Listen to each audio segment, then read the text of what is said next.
Recently, my cousin and cousin-in-law have been thinking about relocating to our state because of recent job opportunities, and we've hosted them in the past when they visited. The first time they stayed with us, before my son was born. My nephew seemed to develop a strong attachment to my wife and always wanted to be near her. He drew a picture of a heart and picked some flowers from our yard and gave them to her before they left, saying he loved her. My wife thought this was sweet and gently handled his crush by telling him she would always love him as his aunt. But she was sure he would find another girl to fill his heart soon. He told her no, she was his girlfriend. This weekend, they were staying with us again, and my nephew again wanted to be near my wife every chance he got. His mom and dad noticed and told him that because my wife now had to care for our son, she couldn't pay attention to him as much as before. He got upset telling us that she was his girlfriend and had a meltdown, which caused my son to start crying. When my wife got up to take our son to another room to calm him down, my nephew got up to follow and his dad had to forcibly restrain him from following them. I stood up to block the hallway into the separate room just in case he got away from his dad. Once they calmed him down, they apologized for his behavior and said they would keep better tabs on him. Here's the part where I may be the asshole. I told my cousins I didn't feel comfortable with my nephew being so possessive of my wife, and I know for sure she didn't. Especially since he seemed to be so jealous of our son.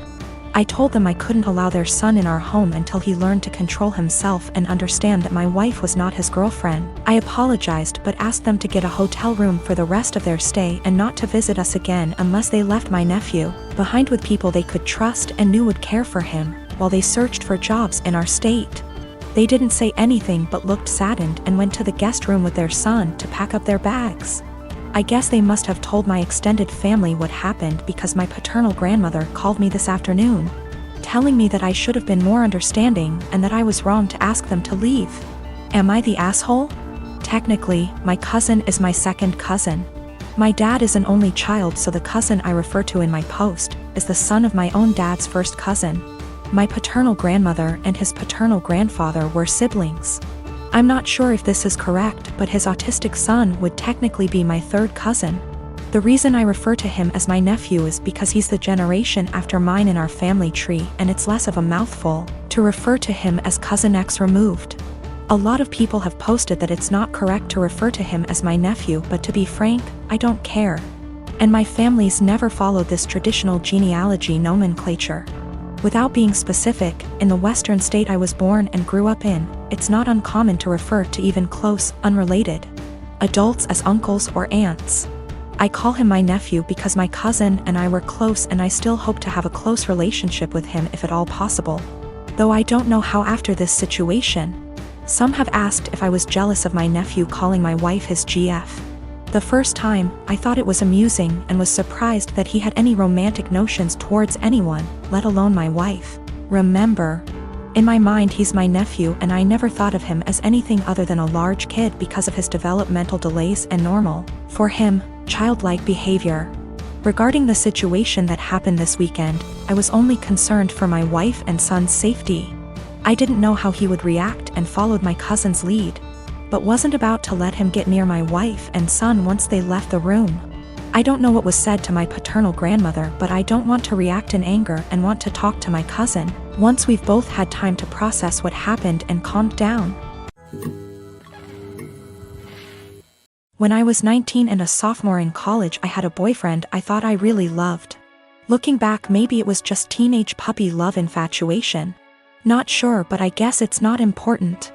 I know I'm very biased and what I want is what's best for my daughter, but I think my feelings are getting in the way of that. I had been with Tom for about 8 months at that point. He was on the baseball team and very popular. But one day I discovered I was pregnant and told Tom. He freaked out and got super pissed. He demanded I get an abortion, said he would not stay with me otherwise. He did offer to pay the full expenses of it though. So I went to the clinic and I couldn't do it. I'm very pro-choice and told myself the logical thing to do would be to have an abortion. But when it came down to it, I just couldn't do it. I admit part of it was that I was afraid, but I also felt an attachment for my baby. The thought of getting rid of him / her made me feel like throwing up. So I told Tom that I did love him and I wasn't trying to trap him, but I simply couldn't have an abortion. Maybe we could look into adoption, but abortion was out. Tom said he had never loved me, and while I was fun, I was now causing him too much trouble for him to bother with me anymore. And I was right, I wasn't going to trap him. He said I was free to choose to keep the baby, and he was free to choose to have nothing to do with me or it, and to not even think of trying to get child support from him. I won't go into details, but Tom made it clear he would make life as miserable as possible for me if I tried to contact him again, get child support, etc. Maybe it was wrong to do, but I figured all that trouble and drama just wasn't worth it and I would make my own way. I was, however, devastated and completely heartbroken. I admit it really me up. I never spoke with or saw Tom again. I did consider adoption, but in the end, long story short, I chose to keep my child. Faith is 4 now. It's been a long and hard road, but I graduated college and got a job. We live in a tiny apartment and finances are tight, but we make do.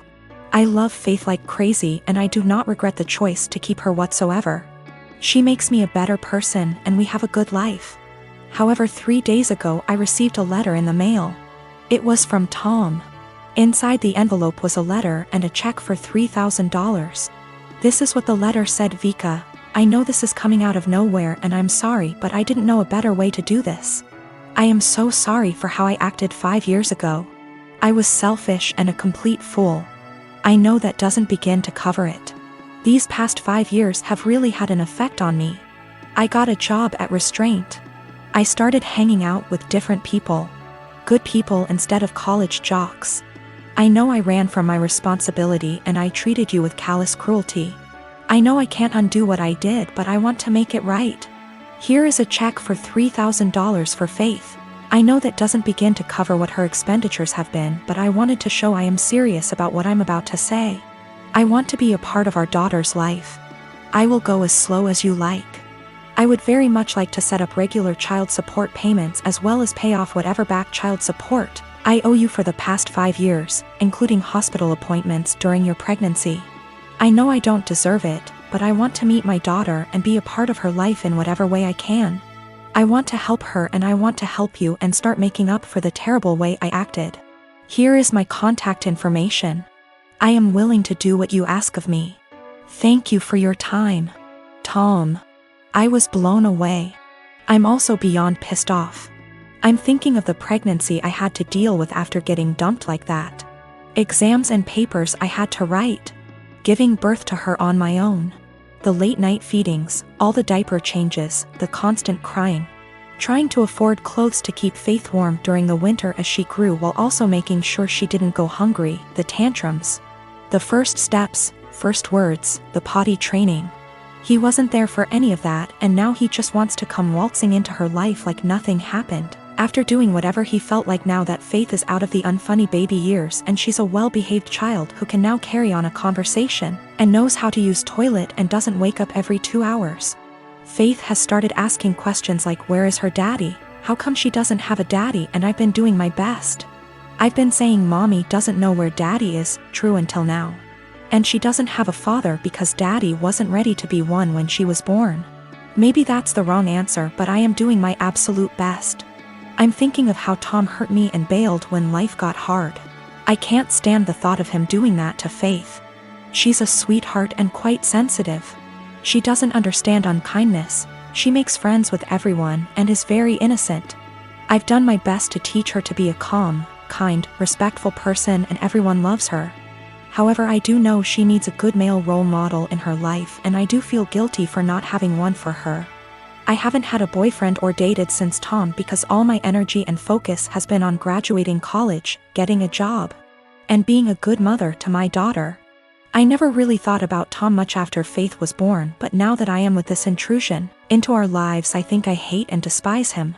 I want him to just go away. I wanted to not even cash the check and to tell him to take his money and shove it, but my parents and close friends reminded me that that is Faith's money and she is entitled to it, and I agree. At minimum, I want to get some child support going because Faith deserves all the financial assistance and opportunities she can get. However, I know if I get regular child support, Tom will want to be in Faith's life, and frankly, I don't want that. I don't want him to hurt her and bail when life gets hard. because it is when you have a kid. I also feel like he doesn't deserve her. 4-year-olds are a lot more fun than infants. How convenient he suddenly shows up and wants to be a dad when the hardest part is out of the way. But I honestly do want what's best for Faith. I think she deserves to have a good daddy. I just don't think Tom is. I think Faith is better off having no dad than a bad or half-assed one. She deserves the money. But am I right to take the money and not give Tom any access to my daughter? I can't stand the thought of him hurting her. The thought of dropping her off at his house where I don't have access to her makes me want to scream and run away. Am I out of line for taking Tom's money but saying that's as close as he will ever get to her? I am not convinced in the slightest he has changed. I feel like this is guilt money and I want to throw that check in the trash. But it's Faith's money, not mine. Faith and I have a good life and I feel like Tom is going to ruin that. But is it right to keep Faith from her biological parent when he has sent the money? I hate feeling like I owe her him because of that. P.S. College boyfriend dumped me after I got pregnant and threatened to ruin my life if I tried to talk to or get child support from him. Almost 5 years later I get a $3,000 check in the mail and a letter apologizing for what he did, and saying he wants to be a dad. I want to tell him to stay the hell away from us, but I want what's best for my child.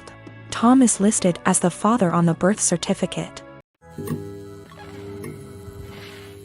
My boyfriend and I have been together for 2 years now. Every year at the end of summer, my boyfriend's family has a beach trip. They have a cute cottage that they go to visit a few times a year. Last year I was unable to join, but this year I was able to make it. I've met his family before many times and we get along well, so I was looking forward to it. While I was packing, I was sure to include nicer dresses in case we went out and even included a more modest bikini than I would usually wear. This one is still a bikini, but is full coverage unlike my others. I know his family can be a little more conservative, so I kept that in mind when packing. I even went over everything I packed with my boyfriend. On the trip was my BF and I, his younger brother, his older brother, his sister-in-law, and his parents. The first day went by really well. Our flight didn't have any issues, we unpacked, got settled, and all went out for dinner. The next day we had planned to go out on the boat. So I put on my bikini and had to cover up. No one said anything to me as we were leaving, or even when we were on the boat. I spent the whole day in my bikini without a single comment. It wasn't until that night I realized people had an issue with it. We were all drinking on the boat, with the exception of my BFS sister-in-law because she's pregnant. And we continued drinking when we got back. So after dinner, we were all pretty wasted. When we were talking about our time on the boat, my BFS dad made a comment about how everyone was staring at me because of my slutty bikini. I was embarrassed and just laughed it off, but then everyone else chimed in to comment on it. His mom laughed and said it was fine, that she would wear nothing if she were young again. But then his younger brother said that I basically was wearing nothing. I defended myself and said it was the most conservative suit I had. And then his older brother said that it didn't leave anything to the imagination. And that if he were single, he would have tried to steal me away. That comment made me pretty uncomfortable, and I could tell it made his wife uncomfortable too. I asked if she would wear bikinis on the trip and my BFS dad interrupted and said that she did, but it was different. My BF just laughed along with all of this, didn't even see anything wrong with it. When I told him to say something, he said that I did look like I was trying to get dick down. Well, that comment was the last straw. I went to our room. I wanted to leave early after all that.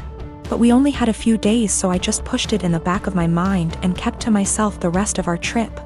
I know they were just joking, but what they said really bothered me and made me feel uncomfortable. I'm not sure why my BF doesn't get that. He just keeps saying that they were joking around.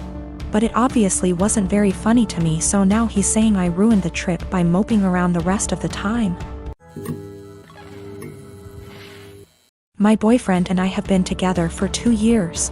He's a good heart and is normally rational, but his one issue is that he expects to accompany me in every occasion no matter how big or small. He even went with me to my ex-boyfriend's funeral after days of begging. Now my best friend got married few days ago. It was very small and only close family and friends were invited. My boyfriend couldn't come because of the +1 rule. He pitched a hissy fit saying my best friend has no respect for my relationship and was shocked when he learned that I was still going to attend. He told me that if he can't go then I'm expected to not go as well, but that is my best friend and I had to respect her rules. He gave me an ultimatum: either we go together or I stay home with him. I ended up going cause again I respected my friend's rules. He was angry with me and kept calling the entire 2-hour drive, then stopped. Later I got a text from his friend telling me he, my boyfriend, got into an accident and was taken to the hospital. I freaked out. He gave me the address and I had to leave the wedding and told my friends why. I was crying the entire drive home and kept calling his friend but got no response. I arrived to the hospital and asked about my boyfriend and they checked and told me he wasn't there. My anxiety reached 160% as I kept calling his friends one by one. I just went home and there he was, along with his friend. He saw me and said that he was sorry, but this was the only he can get me home after I left him alone. After the initial shock, I just blew up yelling at him about lying and making me leave my friend's wedding, and having me literally go to the hospital and freaking out cause of him. I kicked his friend out and we got into an argument. He kept talking about how much I love him, thus I left, which is my own doing, not his, and he was just trying to see if I really chose my friend's wedding over him. He then argued that my friend caused this and I shouldn't agree with her to exclude him. I said what he did was horrible and called him horrible and then went to my room. It was awful cause my friends kept calling to check in on him cause they thought he was really at the hospital. He said I overreacted and that I yelled at the wrong person. He has a history of mental health issues but got better the past few months. He also had a recent death in his family which really affected his health generally.